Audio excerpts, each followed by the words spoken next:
to AE News. This is AE Briefcase, where global matters are explained. My name is Dikundiro Priska, and today we will be joined by an international law legal expert and legal researcher, Dr. Laura Lisita, where she's going to help us unpack some of the global matters involving the United States, from Venezuela to Greenland and other wars like the Ukraine and Taiwan. Thank you, Dr. Laura, for joining us. Thank you, Priska. Happy to be here at AE News. So I'd love to start with Venezuela as the issue that has been going viral, as we've seen that on 3rd January 2026, President Nicolas Maduro and his wife has been abducted by the United States. And that makes me wonder, from an international law perspective, are such actions even acceptable? Okay, thank you so much for your question, Priska. And I will revert to the simple answer, which is that it is not acceptable. Now, let's expand on that. Why is it not acceptable? International law is a rules-based order. Rules-based order by virtue of the creation of the United Nations Charter, which itself is the constitution of the United Nations. So when we refer to Article 2.4 of the United Nations Charter, there is an explicit and a very clear prohibition on the use of force. So what we saw in Venezuela is the forcible intervention in another state to remove its sitting leadership. So the answer, like I have stated, Priska, is no, it is not acceptable. So speaking of the UN Charter, what does the UN Charter talk about it? When we speak of the UN Charter, like I have stated, primarily we are looking foremost at Article 2.4 of the UN Charter, which is that prohibition. It is a very general prohibition against the use of force. But again, there is a second legal proposition under the Charter. There are certain exceptions that can be made. But what exactly are these exceptions? For instance, if the use of force is being used in the principle of self-defense, if a state is actually applying that use of force in self-defense, it is an exception that is accepted. The United Nations Charter certainly attributes to that. So that brings me back to a very question that I'm very curious about. Has that ever happened before in history? And if yes, like, what were the follow-ups on the matter? Well, historically, we can think of the invasion of Iraq in 2003 by the United States itself. We can also think of Panama in 1989. So what was the follow-up precisely to that? It is what we are seeing today. The follow-up is the destabilization of the rules-based order.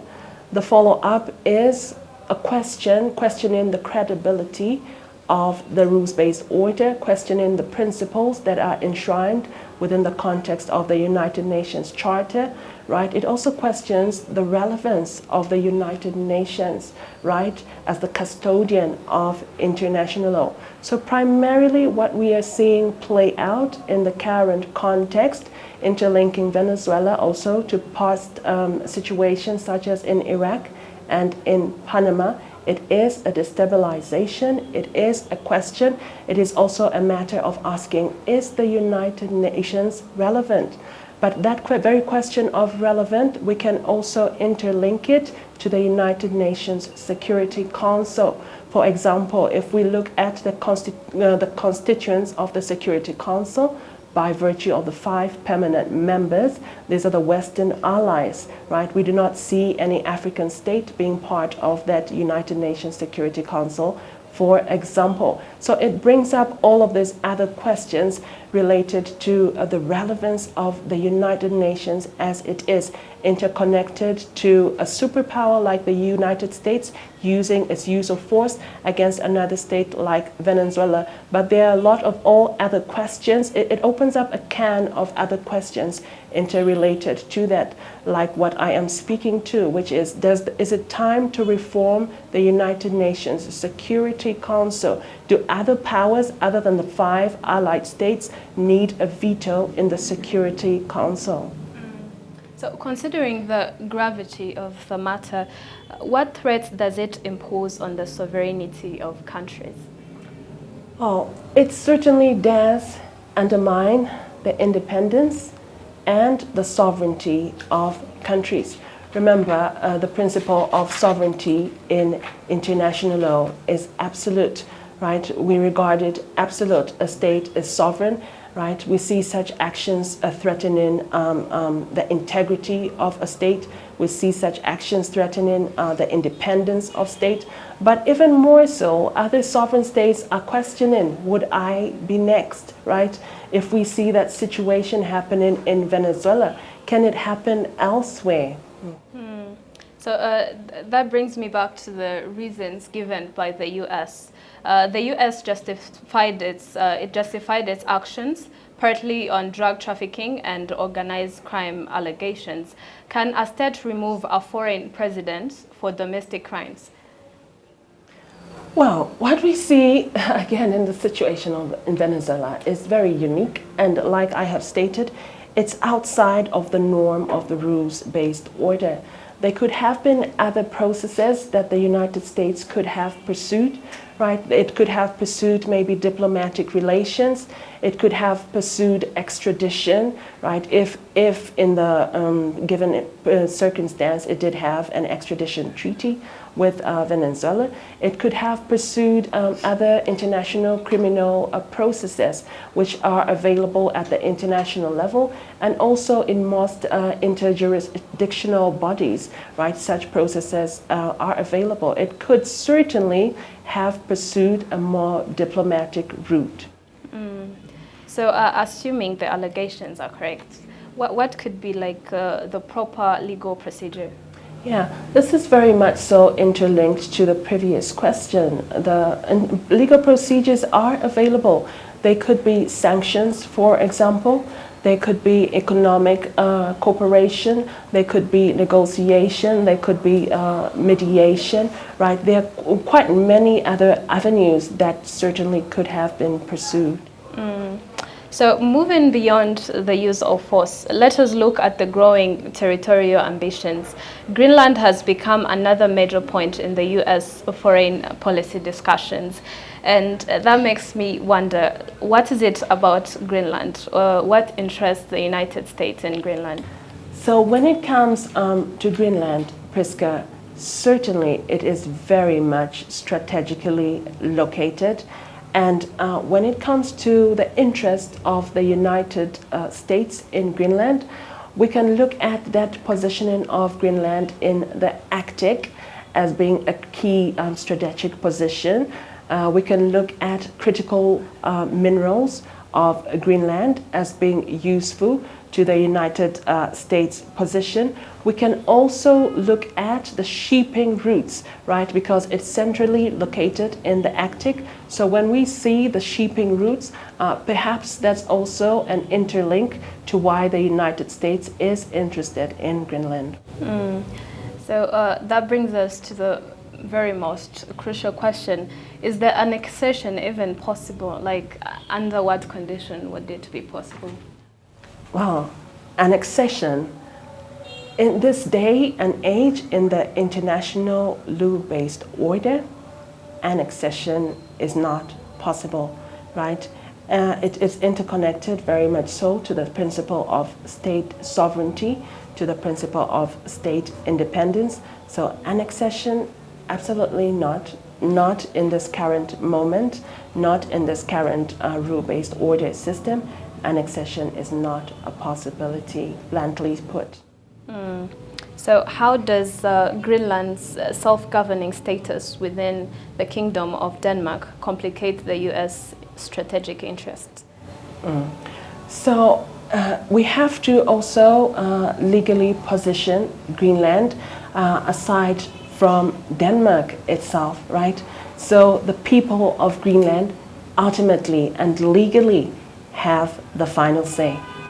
Oh, so if I got you well, what you're saying is that the people that hold the final legal word are the Greenland members.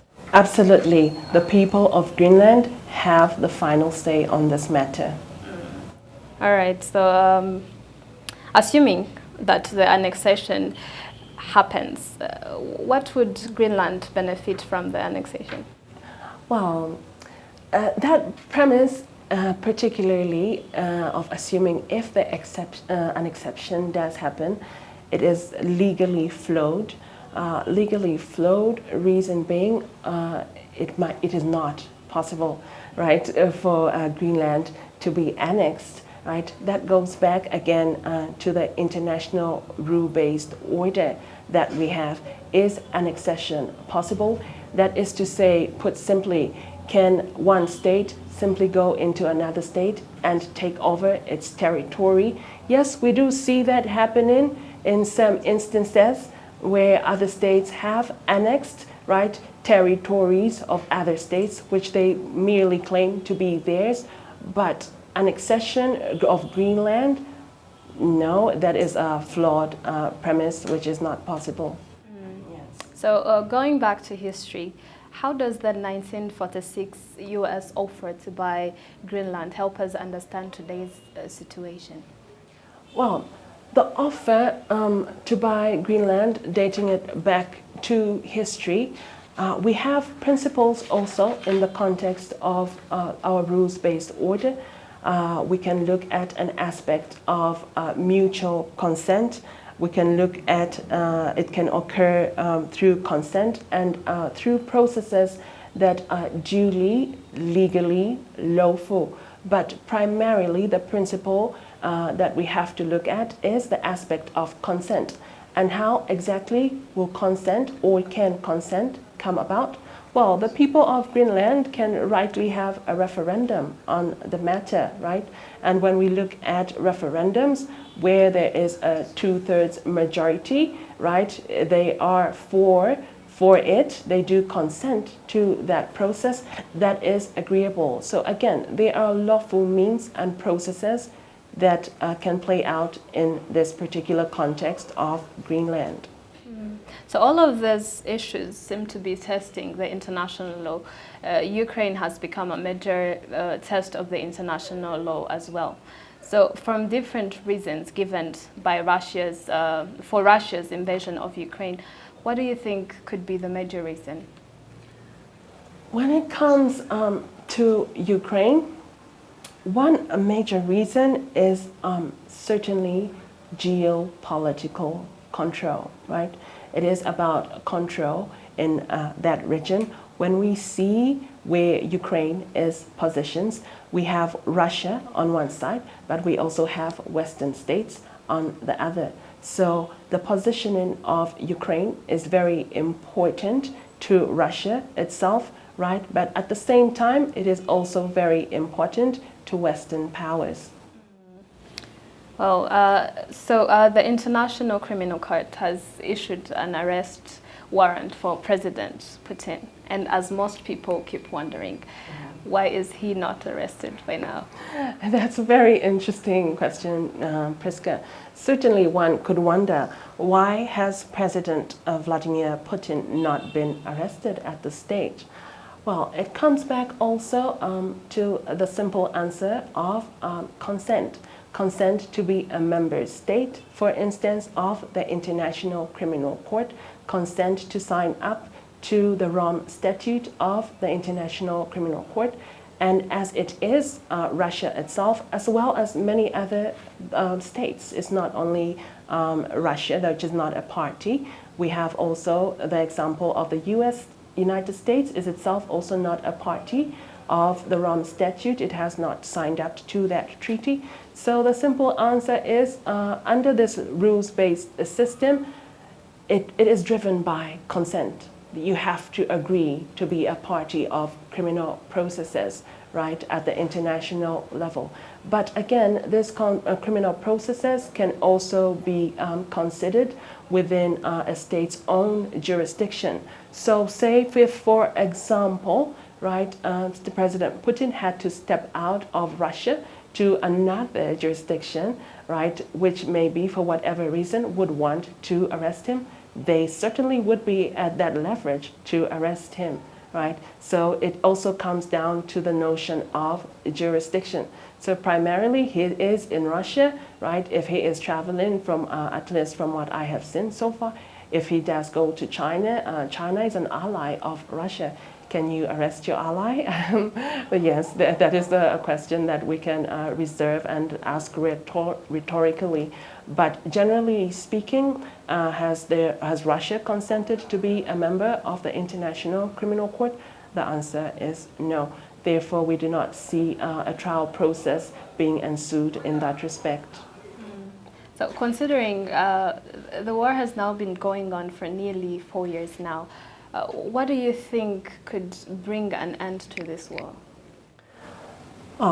The end to the Ukraine-Russia conflict, it certainly is very much so on what the United Nations Secretary General, Antonio Guterres, repeatedly speaks of, which is dialogue and international cooperation. We need to see both parties come to the table, and we need to see a stronger willingness from both parties to actually arrive at that dialogue, to actually arrive at that consensus and that decision to end the war. But up until that happens, well, we are seeing some mediation and negotiation going on. We do see United States certainly taking a huge interest. President Trump has stepped in a very key position to try and negotiate and mediate an end to this war. But it should not merely end at the United States itself.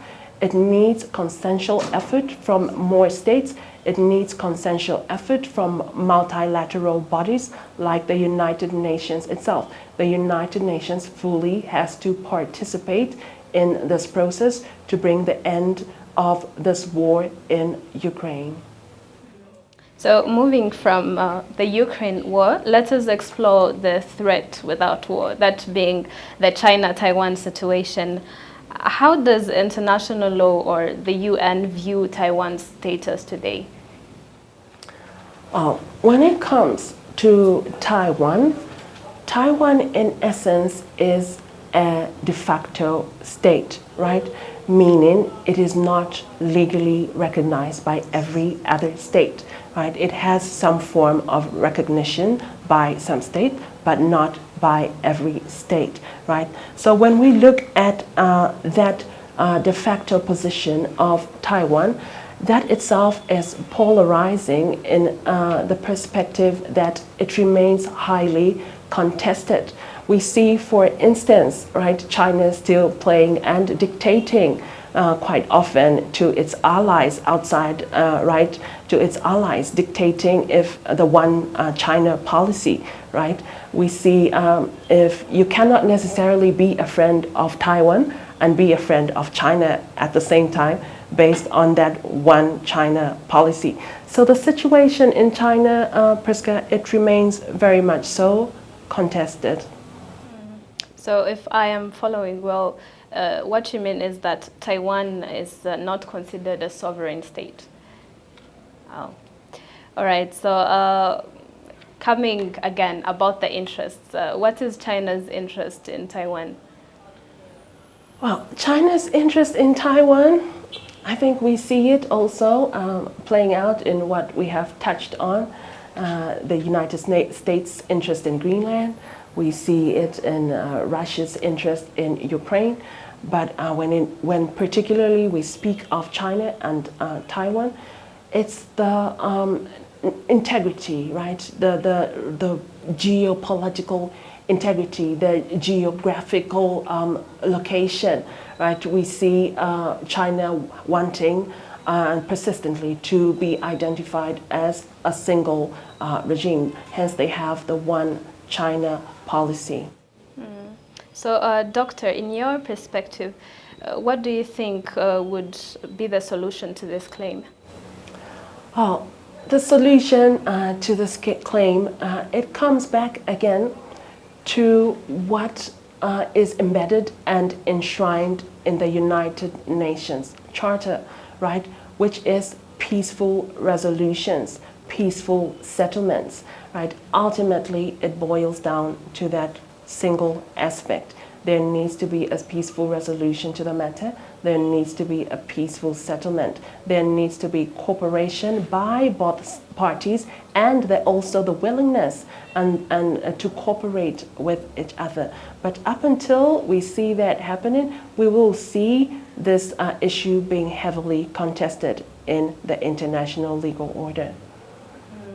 So overall, when we look at the current situation, like on US, Venezuela, Greenland, Russia and Ukraine, China and Taiwan, what does that say about the UN's ability to solve the international matters?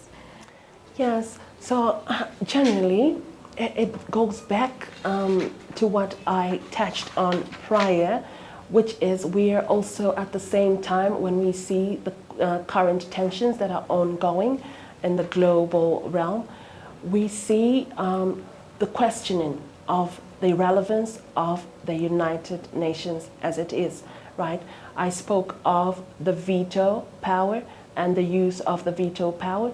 As it is, we have only 5 permanent members of the United Nations Security Council, right, which are the Western allies who have the veto power. So it's questioning so many other aspects and dimensions. It's bringing into question reform of the United Nations. And again, we can ask, but is it that the United Nations is not willing to reform? Or are these allied states in fact using or maybe even abusing their veto power, right, for the United Nations to not have reform? Remember, the central decision maker on a lot of key issues, such as the use of force, is the United Nations Security Council. And if any member with a veto power uses that veto power, then that is it. The dialogue ends. So what exactly do we need? Perhaps we need more pressure from states. Maybe we need more state blocs, such as the African Union, to constantly and persistently have a stronger voice and to have a stronger say consistently asking for reform of the United Nations. Considering the precedent that all these matters may set, what would that say about the UN's credibility? Yes, so its credibility has certainly been hit, right, over and over again. And currently, with what we are seeing in Venezuela, what we have talked about in Ukraine and Russia, right, we see the credibility of the United Nations being hit. But it also goes back to the very ideal of the United Nations being a normative structure, right? It is normative in the terms of their rules within it, their treaties within it, and it is held all together by the idea of consensus, right? States have to agree, they have to agree and sign up to be bound by these treaties. It is not forced upon anyone, right? So that very idea of consensus. But again, how is the United Nations going to recover from all of this? Certainly it has taken a lot of hitting, it has taken a lot of blows. Recovery, yes, it will happen, it is happening. This is not to say the United Nations is not relevant, no. It is very much so relevant when we also look at other dimensions such as the protection, the promotion of human rights. The United Nations is doing tremendous work. It is doing a lot of good work in those areas when we look at humanitarian intervention, right? But when we particularly look at this aspect which has dominated our discussion today, which is the use of force, There, it certainly is lacking. We need stronger intervention from states. We need member states outside of the 5 allied states to have a veto power, to have a say in the United Nations Security Council. So up until that point, I am not confident that we will have reform, but I am optimistic because still the United Nations is doing tremendous work. I am optimistic that we can see more states galvanizing together and calling for reform of the rules-based order. Thank you, Dr. Laura, for your enlightening insights and helping us understand these complex situations. We'd really love to have you here again. Thank you so much, Priska. Happy to have been here.